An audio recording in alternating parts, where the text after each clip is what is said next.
Welcome to the Pursuit of Wholeness podcast. I'm your host, Dr. Lexi Stiles. Everything here has one common thread, the intention of bringing you back to the healthy, divine, and worthy self that you are.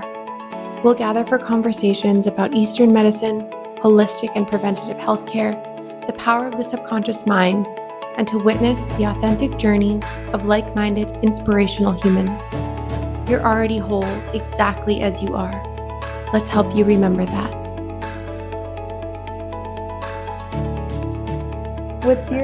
How do you know when your body is on purpose or in flow or doing something that you're meant to do? Like, what's your unique signature?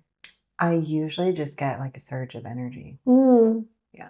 Typically that's like, there's just this feeling in my body, like, yes, like move toward that. And how about when you're not supposed to be doing something? I just shut down. Wow. Like, especially cognitively, my brain just like goes into this like this really foggy place. And do you find that's getting stronger these days as we're being called into deeper alignment? Yes. Like you just can't ignore what's not meant for you. Yeah, everything in my system's just like, nope. Wow. I'm not going to participate. And how do you navigate that in life? Do you make decisions through that realm, or do you still feel like you're in a place where you kind of have to muscle through some things? It depends. Usually, like day to day, I'm pretty good about boundaries and, not participating in something I don't want to. But in situations like this weekend, for instance, it's like commitments right on the calendar. I only have 48 hours to hustle and get things done while I don't have Mateo. And so there's that part of me too that's like, you've committed to doing this. People have paid you. That's pretty, if there's money attached to it. Yeah. Yeah. It still strikes that kind of survival aspect. I think that's where we still exchange or give away our powers, when it's in exchange for something that actually supports survival. Yeah. Do you see a world where we can actually live just based on what is giving our body a yes, what's giving our energy field a yes, and not have to partake in the other? Yes, but I think the only way that we will get there is if there's a massive collective rebellion against like hustle and grind mentality in general. And what that would look like is massive collapse because people just can't function anymore. And I think we're kind of seeing the divide, I feel like, starting a little bit, where people are no longer willing to participate in all For that. sure.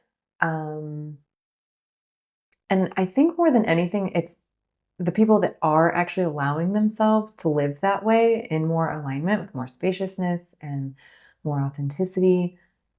You're giving permission to the other people that think that they still have to operate a certain way. But it takes so much conscious, consciousness to be able to even allow your body to start speaking to you. Because it's so easy to override this. And I see this with projectors all the time. And it's not until they're absolutely flat on their back that they, are like, why do I feel like I'm dying? It's so interesting. The world has been operating in and we can get into detail of what this means, but the manifesting generator realm, and we're actually shifting into the realm of projectors kind of leading the way. But I wanted to, as you said, that as we do it, it gives other people permission. I agree with that 100%. And often that's subconscious, but I think consciously still, at first right now, it's giving people challenge and almost threaten. Yeah. Like I'll have conversations with people that are within the hustle culture, within the grind culture still, and they're like, so are you super busy? And I'm like, since when is that a marker of success? And why is that something that you want to be proud of me for, that I'm so busy that I don't have time to create spaciousness in life? So it's like, it's so interesting to see. And I think our work in being kind of at maybe the forefront of it is becoming so integrated and sure of ourselves and what we're doing first, which takes a while. It takes insulation, it takes protection. And then when we're so sure of it, that's when we can be true inspiration for others. Well, and I think that's why so many of us have been called to be here in Nosara, because you have to put yourself physically, energetically in a space that doesn't let you move against your divine design, right? Or against like who you're actually meant to be. It's like you just keep getting confronted over and over again, whether it's, you know, money starts going away, relationships start to crumble. It's like you're being forced, you know, to move in a different way and in a different direction. There was something that I was going to speak to. Oh, we're actually existing in a generator society is what it is. It's not even the Manigen is, I feel like, the bridge in a sense, because we still have to wait to respond. So there's still a little bit of that, like, you know, we have to feel things out. We have to allow opportunities and things to come to us. Whereas like generators and manifestors, you know, they're more of the like initiators and they're more of the grinders. So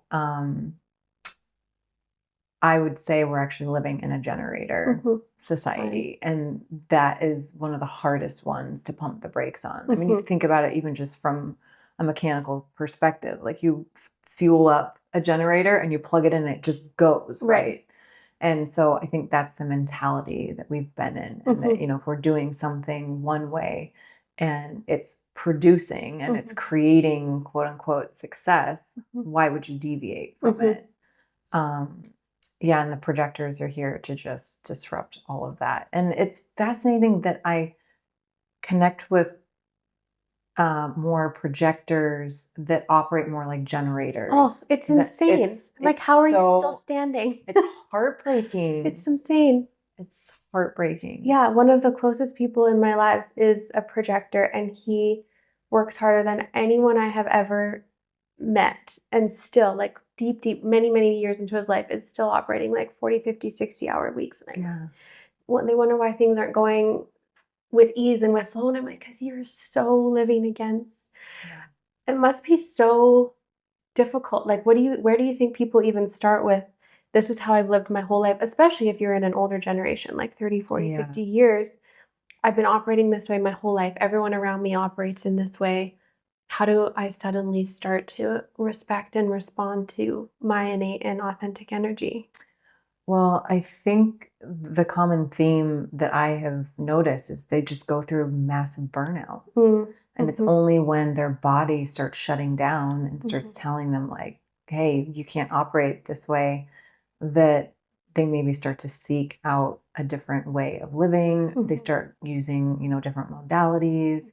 Hopefully they connect to human design. I mean, it's, if you look at human design, where we're headed and kind of just like the overarching theme, like for projectors, Ra talked about this massive awakening of projectors. And the fascinating thing is I always thought that that meant more projectors were going to be born. And then what happened in my world is that I started connecting with everybody's human design and I started running their charts. And I'm like, oh my God, there are so many projectors in my life. But nobody knows this because they haven't been introduced, you know, to this system to like understand how they're even designed to operate. So then I was like, oh wait, no, this is what this is. It's, they start coming to the awareness that they are even a projector. And then from that point, they can start seeking out, you know, other more holistic ways of living and thriving. But it's a hard pivot. It is, I mean, it is not just like a left turn, it is a U-turn. It's 180 degrees different from what you're doing. Yeah, and often that's when the health scare comes, or the accident, or the real upheaval. It's the life events are always here to shake us up. It's always like a redirection or a lesson or a learning. Well, and that's the beautiful thing, because projectors are so connected to everything energetically, right? Like that's what they're here to do, is to sense, to feel, to see. And I think that when they don't have that awareness of their body because they're operating in a way that goes against that, it's like there's this whole other world, this whole other part of them that then starts to become accessible. And it's really beautiful to watch. And to see them, you know, come into like their fullest expression. I'm watching that with a few people in my life, you know, friends, my kids. I mean, this is the first my son Mateo is the first one that I've, had this this information to even look into to guide him right through his adolescence. And in hindsight, obviously, I wish that I had had this for all of my kids because I have 3 projectors of my 4 kids. So that's crazy, right? Wow. And yeah, it's really so beautiful to see the difference in like how he's going to be raised into the world versus, some of the untangling and some of the deprogramming that I'm going to have to watch my other kids go through. Yeah. Yeah. Yeah, I think that projectors, in order to exist in the way that the world is set up, they literally have to dissociate from their energy field. So while some of them, and most all projectors I know, have the capacity to be the most intuitive, sensitive, energetic beings, the ones that are operating in another way are so far from that and so dissociated from their bodies. What do you see for other energy types when they're kind of misaligned or disconnected? So with projectors, you kind of see this like full burnout, life gives them a crazy event, something huge upheaval. What other kind of signs do you see for the other ones?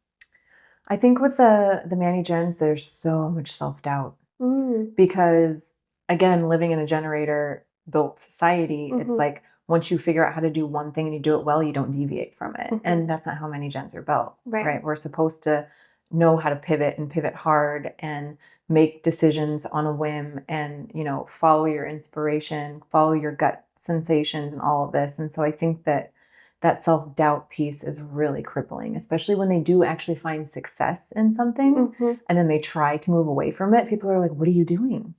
And this is something I've experienced in my own life with photography, and it's like, people are like, but, you've been doing this for 14 years and you're so good at it. And like, you have this very particular way of doing it. And I'm like, it just doesn't light me up in the same way. Right. Like, I have to give myself permission to move in a different direction. And I think that it's that self-sourced permission that is a really key piece to Manny Gens.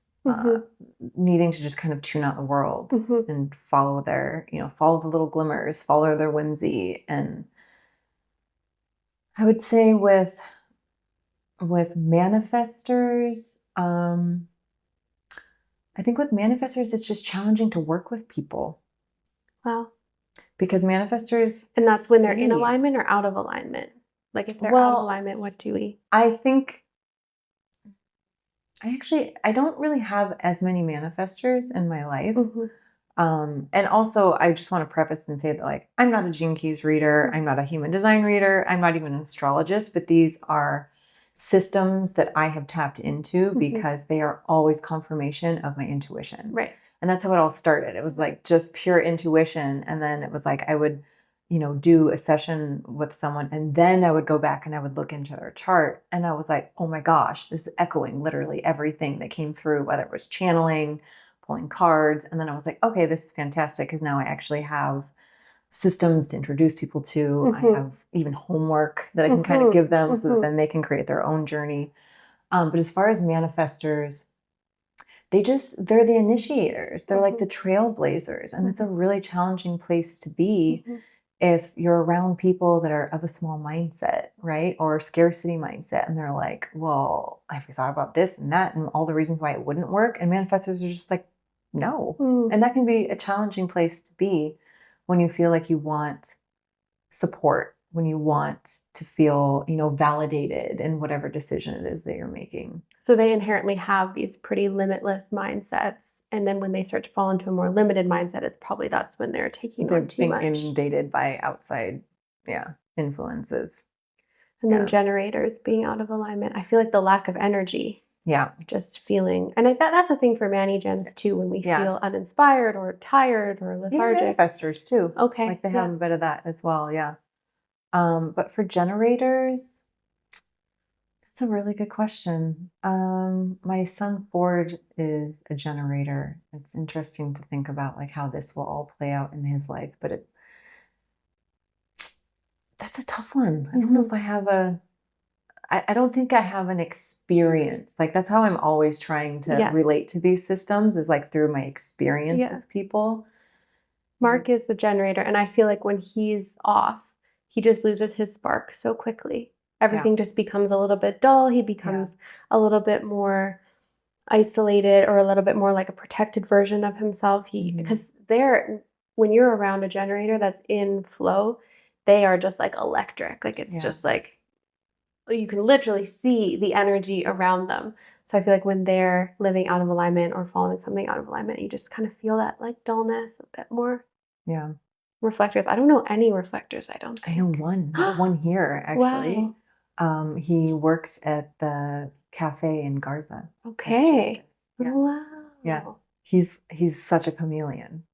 I had a conversation with him, actually, because somehow we got to talking about human design. And he was like, I didn't know this until, I moved here and someone showed me my chart, and he was like, oh my God, it was a revelation. He was like, it was like every room I walked into, every encounter I had, he was like, I would just lose myself. He was like, I couldn't even, like, he would just completely like merge with somebody else. Right, which is their capacity. It's their gift in a way, but it shows up as a shadow until you know, which I love these systems so much. And I don't love them as for them to become an authority over my life or to tell me what to do, but to become a validation of the things that I always felt and always knew about myself. And growing up a highly sensitive person and a very energetic and in tune and psychic being, there's always been things about me that have felt so different from everything I've seen around me. And I just felt like so alone and so weird growing up. Yeah. And then stumbling upon this, it was like 2019 or 2020. I was like, everything makes sense now. Like I have 7 open energy centers. I only have 2 of my own. No wonder I feel so much of what's going on around me all of the time. What was it like for you discovering some of these tools? I think it was that permission to pivot piece that was so big for me. And because I just always had a million ideas, and my mom would say, like, just finish the thing that you started, right? And that always played really heavily into my my self-doubt, even my confidence about myself. It just had me constantly questioning, like, what's wrong with me? And I think also it was fascinating to learn that I actually have so many centers that are defined. Wow. And there was so much of my own knowing that I was constantly doubting when I do know, I know, and I need to just not question it. And I'm still on that journey. Even, I'd say even just in the past month, some of the other modalities and things that I've been using have really been echoing that to me. And so that was a big piece. And also, just trusting my gut. Like that was a major one for me. Also, so I have an open crown, and I've always known that I can hear people's thoughts. The telepathy piece. That's, really at the forefront right now. Finally, it's getting the airtime that it really needs and deserves. And there were so many times where the telepathy would be popping off between me and my kids or me and my partners. And I would question whether or not what I was picking up on was true or if it was just me. And then it started to get confirmed over and over again. And that was really confronting. And I think also, so I have gate, what is it, 51, which is the gate of shock. That was a revelation to me, not so much through human design, but Gene Keys really tapped me into that one. And just understanding how, so it's the shadow of agitation. So it's something that I receive and I produce. So like I can be really agitated by people and I can also really agitate people. But the highest expression of that is awakening. And if you think about it, you know, if you don't have friction, if you don't have agitation, nothing changes, nothing moves, right? And so as a child, the way that this manifested was me being really blunt, me just saying what I thought, right? And it's all very naive and innocent and all of that. But the way that I was met with people's responses really just confirmed more and more that like I'm too much, I'm too loud. You know, I say things that I shouldn't say. And so it created that repressive part of my nature that I'm still now, even at 40, you know, trying to unearth and realize that it's actually a gift because I can create massive shifts in people's lives just with a simple conversation, a simple question.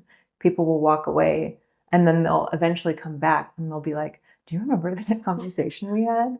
You know, and for me to be able to let go of any expectations around how I'm being received or met by people is really, really challenging. That's probably one of my biggest things to overcome because I want everything to land with love and a softness, and that's not always what people need. No, and it's not always how they will interpret. One of my favorite quotes is from the Buddha, and he says, I'm responsible for what I say, not how it's received. Yeah. And I think sometimes we think to be loving or supporting that everything has to come across as kind or soft or gentle. And that's honestly not sometimes the service that people need. Yeah. And even if they have a moment of being triggered or of feeling averse to you or saying that, I don't know, saying she says things rudely or whatever, that trigger is the shock that they needed to awaken themselves. But I'm sure it's hard to harness that because you are such a kind, sensitive, soft being to be like, I'm supposed to be here to shake you up, but also love the saying, may I ruffle your feathers so that someday you learn to fly. And I really feel like that's lands, or that explains a lot of what you're here for. And someone in the moment might respond that way, but then in a year or 2 years, they'll look back and be like, oh, that was the greatest gift that anyone could have given to me. How can we detach the ego's desire to belong and to placate and to be seen this way from like, my true purpose is actually something so much greater. And sometimes what's taken at face value is just doesn't tell any of the story. Exactly.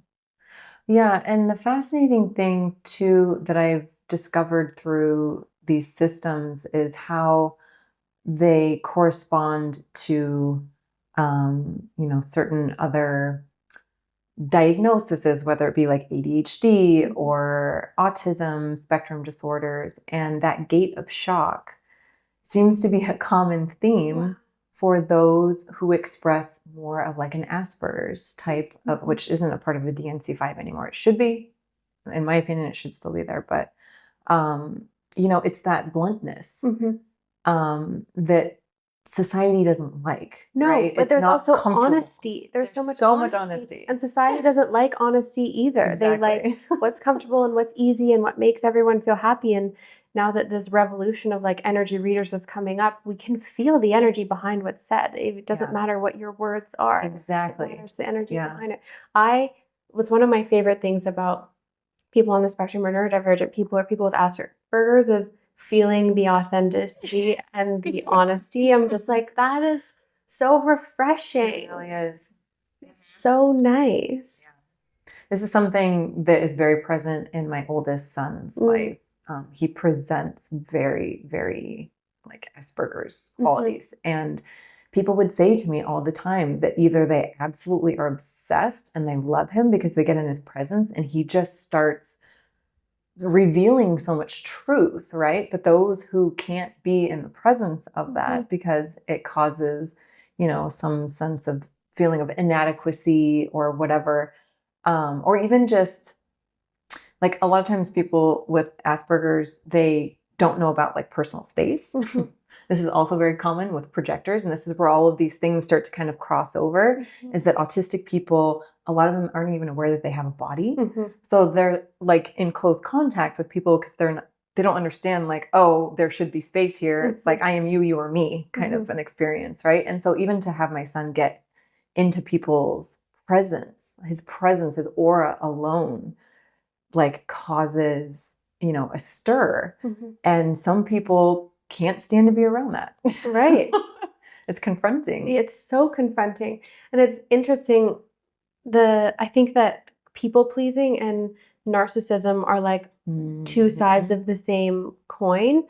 One, neither of them really have a conscious intention behind them because they're both just survival mechanisms that we adopt, but both of it is just making it all about ourselves and nothing about the other person. Yeah. Whereas someone that's showing up with the gate of shock or just pure honesty, he has no motive behind what he's saying. Yes. He's just feeling the truth of what's going on and expressing Mhm. it. And wow, what a refreshing way to Well, exist. and this is a collective like realization and even pivot that's coming online right now with psychology and all of these diagnoses, because what we're finding now is that a lot of people who present as narcissistic are not, they're actually autistic. Mhm.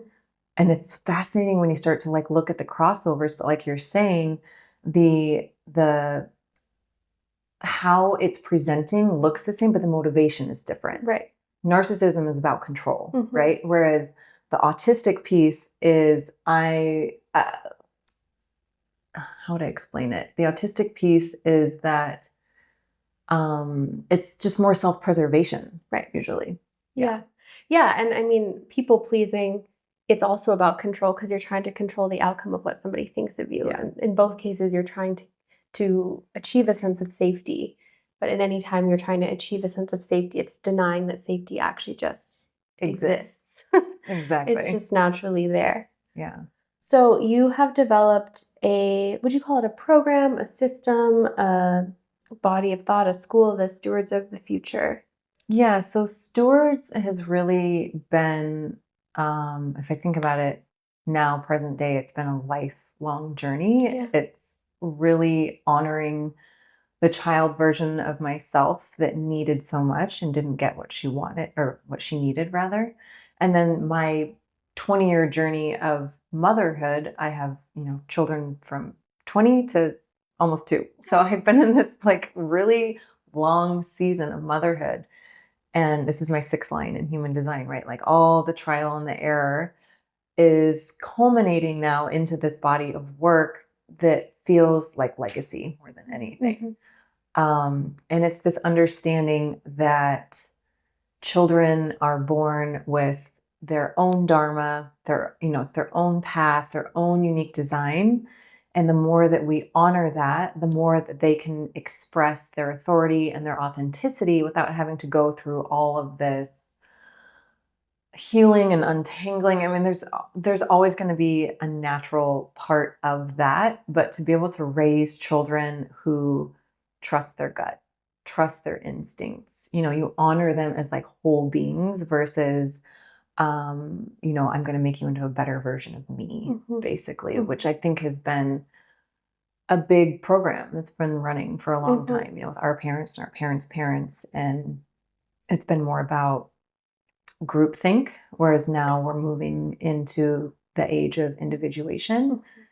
And so I think Stewards, what I'm creating is here to help parents gain a deeper understanding of who their child is as an individual, and how they can best support them in the journey. And so it's like the parent kind of puts themselves more in the teacher role, or sorry, the student role versus I'm here to teach you. It's like, oh no, like I'm going to allow my child to reveal to me who they are, and I'm going to be in more presence around that.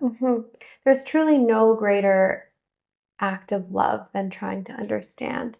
So to enter into parenthood with just trying to understand your kid is actually the greatest gift we could ever give them. Yeah. And the timing of this just feels so divine, especially with so much awareness, coming to the surface around neurodivergence, and those of us who are, connecting to our own autistic traits and seeing them as more of these gifts that have been laying dormant that just haven't had the support and the validation that they need so that they can be here to express as gifts. This is why we see so much of the dysregulation with, people or children who are diagnosed with a spectrum disorder, because society is not built to support someone who's going to think differently. Right. It's not support. It's not built for individuation. Right. It's not in the medical system, in the psychological system. Yeah. And inevitably, every soul that comes to the planet is still going to have their path and their challenges. So I don't think this is a system to try and remediate or remove life challenges, because inevitably life is still going to give people what they need to become who they're here to become. But imagine a world where people don't have to spend a decade or 2 decades unlearning these patterns and then relearning and then healing all of the trauma that comes with feeling so unintegrated or feeling so unseen your whole life. Imagine the shifts that could happen in a world where people are born. They're born whole, they're born integrated, and as parents, we just learn how to protect that wholeness. Nothing else. Yeah. We're not trying to change them or anything, put anything on them other than respect and honor their wholeness. I have a real strong sensitivity around anyone with the 6th line, which, so the 6th line is you go through 3 very distinct phases in life. It's the trial and the error. It's on the roof perspective, where you're basically like in your 30s and you're looking back over your life, 30s and 40s, and you're saying like, oh, okay, 1 + 1 = 2. Like, I understand why this happened that way. And then you get into the more role model role later on in life. But the trial and error expression of the 6th line is intense. And so, for instance, like my youngest son, Mateo, he's a 6/2 projector. And so as I watch and I observe him, he is just a force. Like, the way his energy moves, the way he enters a space, the way he interacts with things. Sometimes he's like a bull in a china shop. And I get to look at him as if he is the younger, baby version of me. And then I'm like, oh my God, what did I need?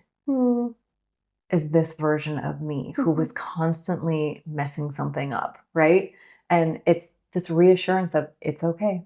It's okay. And if I heard more of that as a child, oh my God, I'm still going to make mistakes, but I'm not going to be personalizing and internalizing this story of I am wrong. Or carrying this guilt and this shame, which are the lowest vibrational frequencies that could imprint 100% in the body and manifest as disease later on. Yeah. That is so special. Yeah. And I'm on a mission really with stewards to, this is kind of grandiose. It's like my big vision is to completely disrupt and change the language that we use around diagnosis for spectrum disorders, and seeing it more as a process of discovery, less about diagnosing someone and pathologizing something. And putting them in a box of limitation. Exactly. So what I'm doing is building essentially this network of incredible humans who are of this same school of thought. A lot of them are neurodivergent themselves, and understanding what they need in a society that has been operating against them. And to really start causing some disruption and starting to create a new, pave a new path. And it's going to be clunky, but I'm excited. And that line 51 is becoming the gift of like shocking things. Yeah. So it's so interesting that your line 6 is like becoming the teacher, and so much of it is trial and error. And you've been a mom for 20 years, like half of your life you've been a mom for, and now so much of it is culminating in your work and what you're here to offer and the legacy that you're here to leave. But it's really interesting to see that like the trial and error came directly almost through parenting, would you say? 100%. And there's something in your chart that even confirms that, right? Like yours, something about being there. You have some gene keys or something. Do you have 27 gene key? 27? I don't have 27. It's more so through Well, so my life's work is 59. Okay, which is? So 59 is the shadow of dishonesty, the gift of intimacy, and the siddhi, the highest aspect, is transparency. But in human design, it's expressed as basically it's the sexual key. It's the reproductive key. Wow. Oh, right. I mean, you're prolifically able to get yes, I'm to grow babies. Fertile Myrtle over here. Yeah. Yeah, it's through my children. This has been the most beautiful, heartbreaking part of my whole life's journey. Is it's understanding that my children have chosen to go on this journey with me. And it makes me super emotional because there's this part of me that tries not to like harbor, guilt and shame around, all of my my shortcomings, right? Perceived shortcomings. Yeah, exactly. All of these things. And I have given my children a lot of spaciousness, especially my two older kids who are projectors. And there's a part of me that just innately knew that they knew better than me. And I am really grateful for that part of me because they have made a lot of their own decisions pretty early on in life, some to the detriment of our relationships. But I am also just in full faith in knowing that divine timing is, working in a realm that I don't have access to. But yeah, it's been through the journey of motherhood that I have connected to my own gifts, to my own, neurodivergent aspects and qualities. And it was through understanding those for myself that I then also understood them for my children. And then I was like, oh my gosh, this just made so many things make sense. And especially having, 3 of my kids being projectors, if you talk to anyone who's well-versed in human design, pretty much everyone has the same thought, and is that they've never met a projector that is not on the autism spectrum. They're all a little neurospicy in some way or another. And so when I started, digging into all of this and just doing all this research, I was like, oh my gosh, this makes so much sense. Like why my daughter would tell me that like her hands were trembling and she was shaking, when we would go into certain spaces or group settings, and she was just completely overwhelmed. Her nervous system was. And the interesting thing is that because I didn't have access to that part of myself yet, I couldn't understand it in her. And so now that, I'm coming to this place where I'm like, oh my gosh, my mind is just being blown with all this information that I've received about me. It's like now I have an even deeper level of understanding and empathy and awareness around what my children have been experiencing all of these years.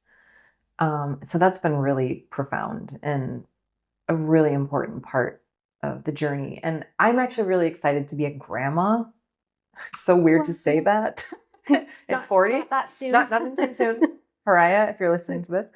But to be able to like offer that wisdom and that lived experience, and also for my daughter, if at some point in her life she has, a full on, spectrum autism regression, which is very, very common. It happens sometimes like midlife for women, or even in their 40s when they go into perimenopause, because it's just like all these big hormone shifts and you've been operating one way and, you can't do that anymore.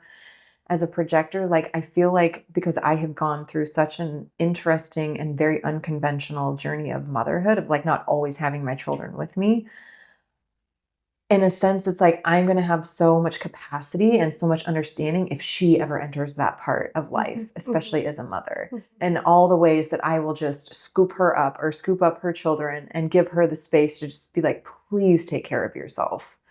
Don't fall into these same traps that so many other mothers have, where you just give and give and give and give, and you're under-resourced and I just don't think that I think Integrity, it has been my word of the year, or maybe the past 2 years, because I just don't think there's anything that compares to the lived experience of going through something and then Yeah. integrating it within yourself. Like there's no amount of education or learning or reading that could ever compare to the lived experience, which Yeah. makes it so difficult. Like it makes it so difficult for the gifts to come online through actually like rubber meeting the road Yeah. and life forming these. But what a gift you are to your kids, to the whole world, that you have stayed the path and let these things that come into your life change you and evolve you and unearth you in a way that now you're so integrated in what you can offer.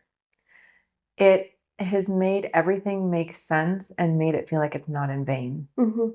And it's another branch of honesty in Yeah. to be in integrity. How could we Yeah. possibly teach something?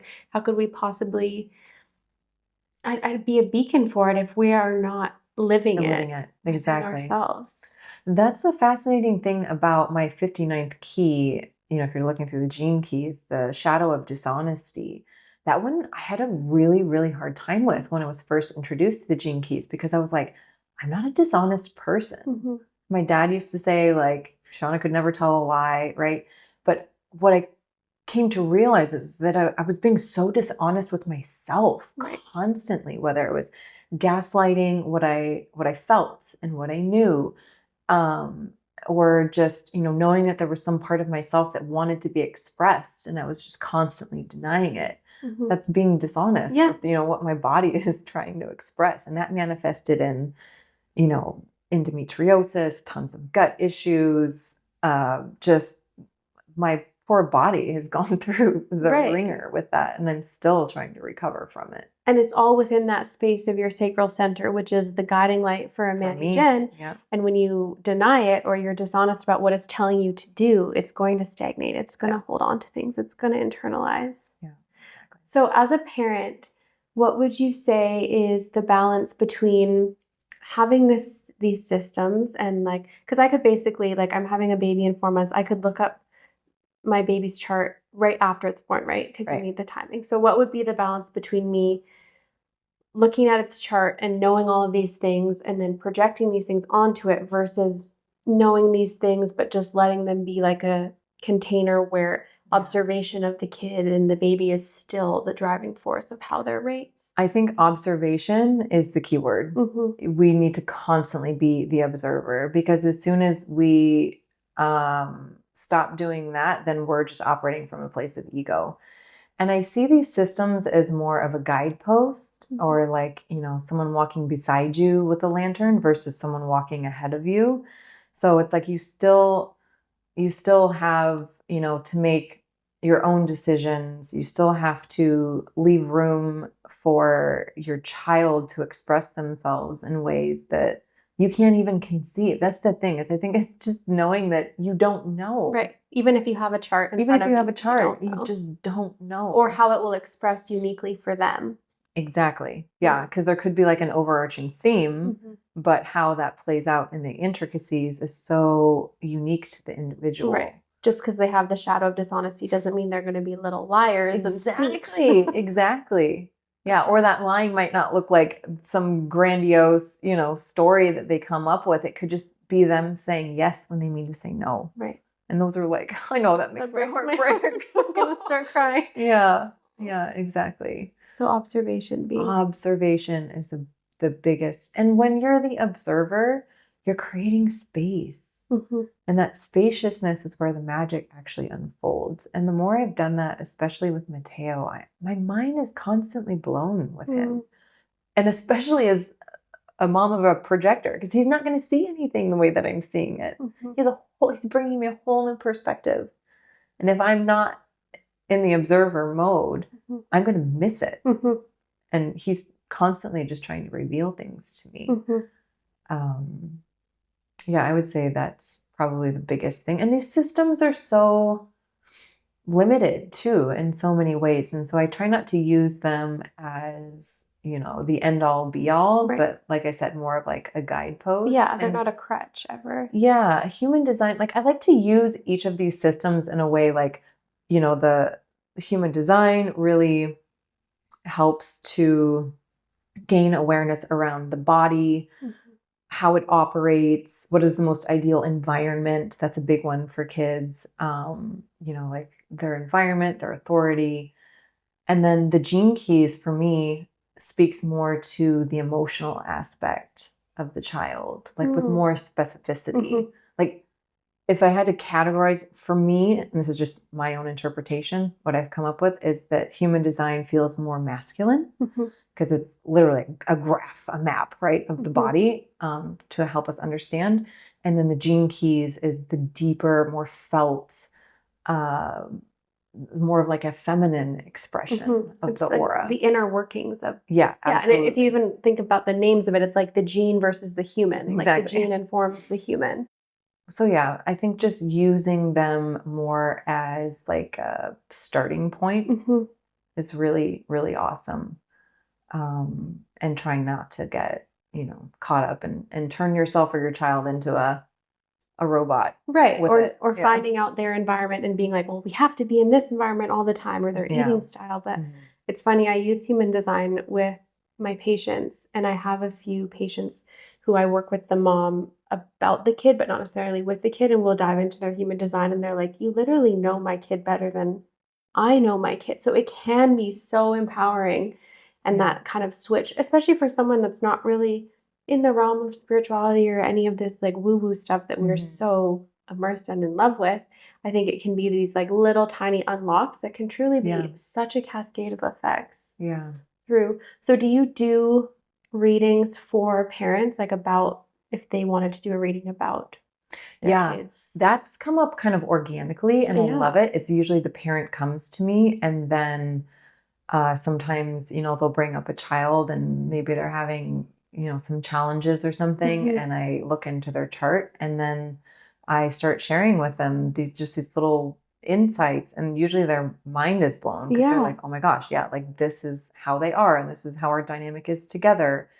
I would really like to start doing more readings that are centered just around the kids. That hasn't really transpired yet, and I'm excited for that because I do sense that that's coming. I think so too, and I think it would be so powerful. Like again, that kind of licensing, because all parents have so much doubt. We're just inundated with so much information about do this, do that, don't do that, and I'm sure there's these little whispers of what these parents or these moms always knew that they should do, and then to give them that licensing or validation through a reading. Yeah, and the readings are very organic. Sometimes they feel very, very tapped in and spiritual, like there's channeling, and other times it's a lot more practical. And I actually use 3 systems, which is very Manny-Gen of me. Love it. So I'm using Human Design, Gene Keys, and Vedic Astrology. The Vedic Astrology piece is fascinating to me because what I noticed when I was doing readings for people, and I don't go like super in depth with the Vedic. I just give them a different perspective because even taking on Western astrology can feel like a projection. And the way that it's been most impactful in my life and also with other people is that it's essentially like you have Vedic astrology as the foundational piece because that is like the actual placement of the stars and the planets when you were born. And then the Western astrology piece comes in on top. And that is according to seasons and cycles. And it's a very important part because that's where all of your life lessons and your karma is wrapped up in. But the foundational piece, the more dharmic piece, is the Vedic astrology. And what's fascinating is then when I start pulling in people's gene keys, there's this certain sequence that is 3 gene keys that speaks to your childhood wounding. It's your SQ, your IQ, and your EQ. When we start looking into that, that corresponds more to the Vedic chart, which is the first 7 years of their life when they came into the world and they were just starting to take on the imprinting. And so the fascinating thing is that when you show them their Vedic chart and you say, well, actually your sun is this and your rising is this and your moon is this. And I tell them, think back to your earliest memories as a child and who you were and what you wanted and how you expressed yourself. They're always like, oh my God, I relate so much more to my Vedic chart, but it's through family imprinting, school, and all of these other more kind of karmic entanglements that we have that kind of pushes us more into the Western expression of our astrology. Interesting. It's fascinating. So like, I'll use myself for an example. I'm a Virgo in Western astrology, but I'm a Leo in Vedic. When I was a child, I wanted to be on stage. I wanted to be a singer. I wanted, people to like hear what I had to say. There was this much more expressive individual part of myself. But through religion, Christianity, like all of this stuff, I took on more of the servant role, which is the Virgo expression, which is I'm going to be in service to everyone else, which is more of like the shadow expression, right? I'm going to be the nurturer and all of these things. And so I'm now coming into this different expression of myself. I'm allowing myself to be seen, allowing myself to be heard, more of the Vedic expression of my chart. Traits. So essentially Vedic could be like our soul expression, and then Western is more the human expression of it. But ideally we're here to connect back more to the soul expression of things. Yeah. Through all the lessons. Through the Western. In the Western. Yeah. It's fascinating. Wow. I think every parent needs to do this. Yeah, because if you can connect parents to that more foundational dharmic piece of who their child is and anchor into that, oh my gosh. Like if my parents had nurtured more of that part of me that wanted to be that expressive person, actually wanted to be seen and heard, life would look very, very different. Do you see a world where this could be integrated into school systems and or care systems that are even outside of the home? Ideally, I think that would be, I have big vision goals to actually create a school centered around that, where parents, go through a whole process of understanding first who their child is, and creating a school that's actually more like an ecosystem versus programming, so that children's like innate gifts can start to reveal themselves when you put them into, certain environments and start collaborating in different ways. And it's just no wonder the ADHD diagnosis rates are what they are, with how 100 different designed little beings are put into the same room and expected to do the same things within the same framework, and they're evaluated in the same way, and it's such a disservice to who we are here to be. Exactly, because you could put a child in a completely different just environment and get a different expression of them. Even if you're doing like diagnosis, quote unquote, on people, environment changes everything. Right. So it's What's your environment? Caves. Yeah. I'm blended or blending caves though, so I have a little bit more flexibility within my caves environment, whereas Mateo is caves. Do you think families usually, is there a relationship between, because that would be difficult to have 6 people in a family and everyone has a different environment? That's actually a really, I don't know if we have time for that today, but I think that that's part of the future movement of families is smaller, I think, to accommodate like families the having less kids. Yeah. Interesting. Wow. So that children can have more of that individual attention that they deserve, actually. So you think about like people that used to have tons and tons of kids. Yeah. It's not for the kids. No. It's I need workers. I need, right. or I want. It's all self-serving. Like that has been probably one of the biggest life lessons that I've also come through with motherhood, is understanding just how much codependency there is wrapped up in motherhood. Parenting in general. It's like, okay, child, how are you going to make me look? How are you going to make me feel? Please validate me. Yeah. There's a big one to untangle from. And I want a kid because I want to feel that love, or because I want to be able to step into this role to do these things. Versus like opening yourself up to God's source and saying, please use me as a vessel to bring through whoever is meant to come through, so that they can be the gift to the world that they need to be. Like they are not ours. That's the school of thought that I have, is that they just come through us. Yeah. The unlearning of these are my kids is such a powerful one. Oh, whenever I hear like elder, like grandmas or whatever, and they're like, my this, my that, my child, my life, I'm like, it causes this like angst in my system. I'm like, they're not yours. Especially if you understand that in this lifetime, it's one little snapshot of the grander path and journey of a soul. Like, yeah, in this lifetime we manifest as this, but in another one we were completely different. Exactly. Yeah. All little pieces to a greater puzzle. Yeah. What are there any other like major unlearnings that you've had as a parent, or that you see that parents project? Any other projections or unlearnings that you're kind of hoping and helping facilitate? I mean, I think the codependency piece is really at the epicenter of it, because it kind of creates like a little bit of a ripple effect. You know, if you don't come to the awareness of your own codependent, dynamics within your relationship to your children. Right. Other than that, I would say, allowing your children to know more than you. Oh, that gave me chills. Allowing your child to speak truth and wisdom into you. That is a big one. This is something that's very present with my two older kids, especially my daughter. And being a parent who can humble themselves enough, and also to be able to apologize to your child. To admit, not fault necessarily, but right. Your humanness. Exactly. That one's really present for me right now, because this has come up in multiple conversations with especially moms who have daughters that are around the same age as my daughter, like the 17 to maybe like 25. The mom comes off the pedestal.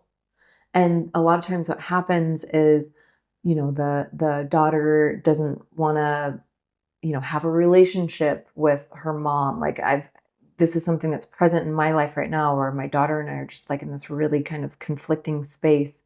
And then also this has been echoed through some of my girlfriends. They're like, oh my gosh, I remember when I was 19 and I wanted nothing to do with my mom. And I think that it's because the mom is visualized and put on this pedestal of the all-knowing, the all-being. And I think that if we are able to actually humble ourselves more and see our children from like an eye-to-eye, soul-to-soul perspective, there would be a lot less of that. Right. So we have to take ourselves off the pedestal first. Yeah. We can't establish that. And that's the codependent piece right there. Yeah. And in the first 7 years of life, kids don't care what you're telling them. They care what you're showing them. Yeah. So if you show themselves, I am the expert and I am the knower and I am up here, like that's what they're going to adopt. Exactly. Yeah. So almost just an easy question that parents could ask themselves is like, where am I garnering self-worth out of my child, or out of being a parent, or where am I using them to form my identity? Yes. Because even being a mom is just another label we put on ourselves. It doesn't really describe the truth or the soul behind it. Yeah, exactly. And that's so powerful. Any other wisdom that you have? Oh gosh. You've been through so much. You've learned so much. I think self-compassion, that is a big piece, especially for moms. Yeah. Like to know that you're going to fuck up and that's okay. And to make sure that you are fortifying yourself emotionally, mentally, having, other women around you that can also bolster, your emotional and mental well-being, and being able to collapse when you need to and like not hold it all together. Like allow your children to see you. And I'm not talking about being mentally unstable and completely, putting the child in a place where they have to be the parent, but just humble, like humble yourself. I would say that's a huge piece, and that's a big missing piece, I think, in a lot of the relationships, like our generation with our parents. A lot of times they're just so defensive, and all we want is to be soul to soul, eye to eye with them. And a lot of times they just can't allow themselves to go there. Yeah. And it's really frustrating because you're like, I know the relationship that we could have if that was present. Yeah, there's a denial of humanness across so many different spectrums of life. It's parenthood or mentorship or teachers, like there's this idea that you have to be perfect to be valuable to someone else. Parents have to be perfect and express as perfect to teach their kids properly or whatever it is. And it's like the greatest gift that we can give is just showing the commonality of the human experience. Yeah. And being a walking expression of Yeah. all of it. Which starts at birth. Mm. That is the ultimate human experience. Mm-hmm. And I really think that that is like the epicenter of the epidemic of people not understanding what it is to be a humble, beautiful human, because we're just trying to control and orchestrate every part of the process from the get-go. Yeah. Yeah, and deny the innate wisdom, intelligence of the body, and almost in a way like disconnect women from the ability to feel that. It's like these things feel innocent, and on face value it looks like they're created to be supportive for women, but I'm not so sure about that. I'll activate my gate of shock and say fuck all of that. I will be here to say that I've been through this journey 4 times. And every spectrum besides, I haven't had a C-section, but the systems are designed to strip us of our intuitive, innate knowing and our power and our voice. And it's heartbreaking, but women are waking up. They are. And unfortunately, like you have to go through the system like that to see the flaws within it so that you can then speak about it and change it. And how lucky are we to have you? Thank you. Traversing this landscape and changing things for moms and for parents and for kids and for everyone. Thank you. I appreciate that. So if someone wanted to connect to Stewards of the Future or wanted to get a reading, where's the best place? They can go to stewardsofthefuture.co, and the website is live right now, and I'm kind of a one-man show behind the scene right now, very management of me, but I'm learning to, pace myself, and I need to get some support. Ideally launching the online community, because that's the structure of it. It'll be like an online monthly membership where you will have access to all of these incredible humans who are living life differently and want to help others understand what that looks like. Everything from, parenting topics to health and nutrition, neurodivergent supports, Gene Keys, human design readings, spirit baby readings. I mean, it's going to be really dynamic, and I'm excited because it has to be that dynamic to be able to support families holistically.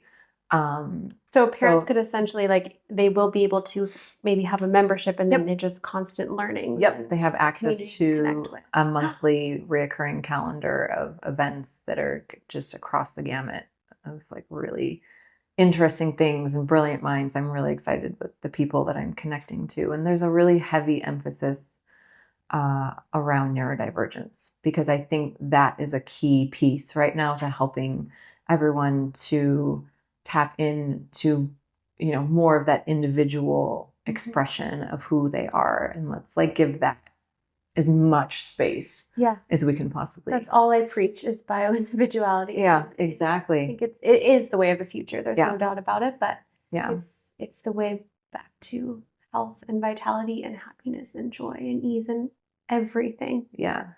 So they can go to the website and add their email address to the wait list and get informed when we launch. But they can also connect with me just one-to-one through the website if they want to do readings. Okay. Yeah. So what are your readings called? Soul Blueprint. Love it.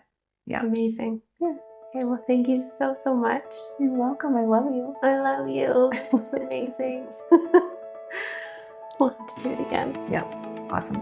Thanks for listening, everybody.